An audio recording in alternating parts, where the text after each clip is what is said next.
My sister-in-law's best friend has a huge crush on my husband and is trying to sleep with him, and my sister-in-law is encouraging it. My sister-in-law is my husband's half-sister, as she was the product of their mother's infidelity. His father divorced their mother when he was 12 after he found out through a paternity test she wasn't his. My father-in-law refused to have anything to do with my sister-in-law but continued to have a relationship with my husband.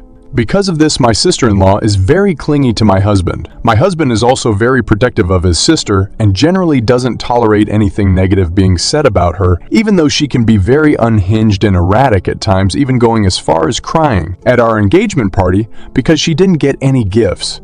Anyway, my husband and I bought a house last year which has its own indoor swimming pool. My sister-in-law was super excited when she saw it and asked if she could use it sometimes with her friend. We said it was fine as long as she gave us a notice before she turned up. Her and her friend Chloe have used it many times before, but almost never when my husband is home. With a virus resurfacing, my husband has started to work from home sometimes. My sister-in-law asked me if she and Chloe could come over and use the pool. I told her I was uncomfortable with them coming over as I'm pregnant, but my sister-in-law then asked if she and Chloe were isolated for 2 weeks, would they be able to come over, and my husband said it was fine.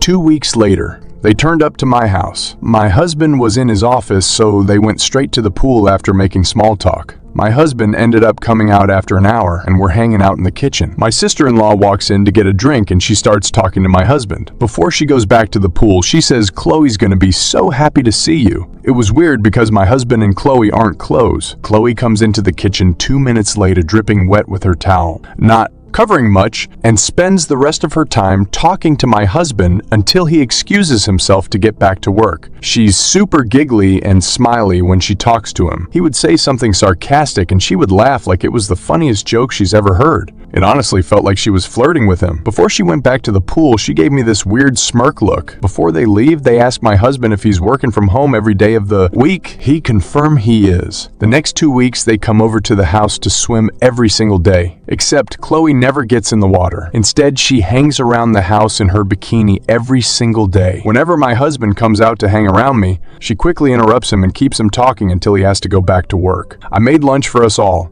and when I excused myself to call my husband down, my sister-in-law quickly stopped me and said Chloe could call him for me. They shared a look, and Chloe looked really happy when she went to get him. Chloe has also started to get touchier with my husband. She has put her hands on his chest and arms, stands or sits really close to him. To my husband's credit, he does usually create space between them whenever she does something like this. The reason I believe my sister-in-law is in this because she has made a few pregnancy-related jabs at me recently. She told me a story about how one of her friend's boyfriends was cheating on her and then said something along the lines of, "Did you know a lot of men start cheating when their wives are pregnant?" She has also made comments about how I look chubby now and it looks weird next to my husband because he's well built. As she spots my husband out of the office, she quickly goes to inform Chloe. Update: I was thinking of how I was going to bring up the issue. Turns out, I didn't have to. We were watching a movie and my phone lit up with another text from my sister-in-law telling me she was now going to be here at 1 p.m. the next day to swim with Chloe.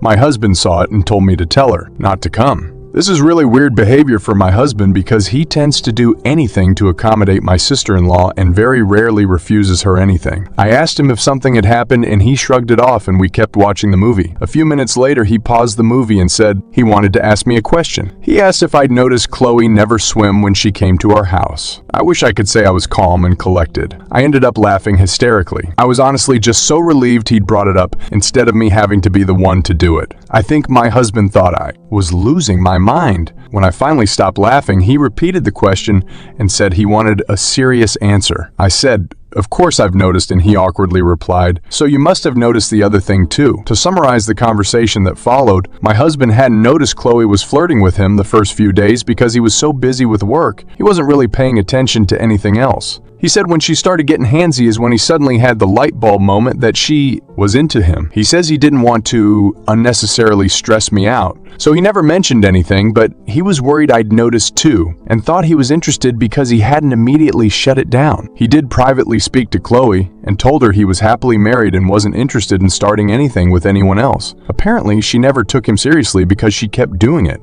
In the end, he called his sister on Sunday to tell her either she got her to stop or Chloe couldn't come over anymore. His sister ended up having a tantrum and said a few nasty things about me. She insisted I was somehow behind his request and made some comments about how I was controlling and insecure because I looked like a beach whale and Chloe was younger and hotter. She then claimed I had baby-trapped him, and when my husband pointed out we were already married, so I didn't need to trap him, and that he was the one who wanted to start a family. She kept insisting I had manipulated him into feeling that way. The thing that made my husband finally snap was when she said the baby was already ruining everything and it was just going to get worse when it was born, and he should have dragged me to the termination clinic while he had the chance. He told her that neither her nor Chloe were welcome in our home anymore until they apologized for how they'd been behaving and for the things my sister-in-law said. Apparently, she started crying and said she was sorry, that she didn't mean it, and she was just scared to lose him and that she wasn't thinking clearly. He hung up on her. He showed me his phone, and she's been calling him and texting him since, begging him to reply.